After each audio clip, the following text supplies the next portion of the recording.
కొత్త చెరువు police station అప్గ్రేడ్గా మారిన తర్వాత మొట్టమొదటిగా వచ్చిన మహిళా సీఐకి సాదర స్వాగతం పలికారు పోలీస్ స్టేషన్ సిబ్బంది. అదేవిధంగా సీఐ ఇందిర మాట్లాడుతూ కొత్త చెరువు అర్బన్ పోలీస్ స్టేషన్ పరిధిలో ఎలాంటి అవాంఛనీయ సంఘటనలు జరగకుండా సంఘ విద్రోహ పనులకు పాల్పడిన వారు ఎలాంటి వారైనా ఉపేక్షించేది లేదని, తన దృష్టికి ఏదొచ్చినా సహించేది లేదని, ట్రాఫిక్ నియంత్రణ, చూతం, మట్కా, మద్యం బహిరంగంగా తాగినా అలాంటి వారిపై తగు చర్యలు తీసుకుంటామని, చట్టం పరిధిలో ఉన్న వాటిని అనుసరించిపోతామని ఆమె తెలుపుతూ కొత్త చెరువు పోలీస్ స్టేషన్కి వచ్చినందుకు ఎంతో ఆనందంగా ఉందని, గతంలో పుట్టపర్తిలో డ్యూటీ అనుభవం ఎంతో ఉందని తెలిపారు.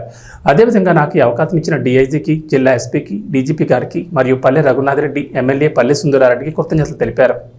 పుట్టపర్తి నియోజకవర్గంలోని కొత్త చెరువు పోలీస్ స్టేషన్ ఎస్హెచ్ఓగా ఛార్జ్ తీసుకోవడం జరిగింది. మరి ఈ ఛార్జ్ తీసుకున్న వెంటనే నా ముందు మీడియా మిత్రులు కొన్ని ఛాలెంజెస్ పెట్టున్నారు. ట్రాఫిక్ రెగ్యులేషన్ అన్న విషయం గురించి చెప్పడం జరిగింది. అదేవిధంగా ఓపెన్ డ్రింకింగ్ గురించి చెప్పడం జరిగినది. మరి నా వంతు ప్రయత్నంగా నేను ట్రాఫిక్ని కంపల్సరీ రెగ్యులేట్ చేస్తాను. అదేవిధంగా ఓపెన్ డ్రింకింగ్స్ని కూడా కట్టడి చేయడం జరుగుతుంది. క్రైమ్ అగెనిస్ట్ ఉమెన్ మీద ప్రత్యేక శ్రద్ధ పెట్టడం జరుగుతుంది. అదేవిధంగా అసాంఘిక కార్యకలాపాలకు ఎవరైతే పాల్పడుతున్నారో వాళ్ళ మీద కూడా ఖచ్చితంగా చర్యలు ఉంటాయి.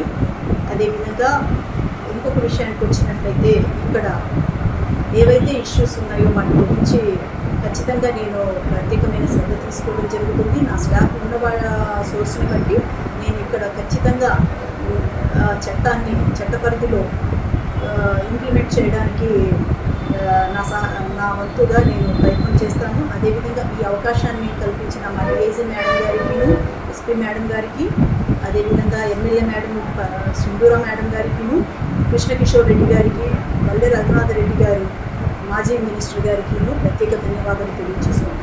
నమస్కారం.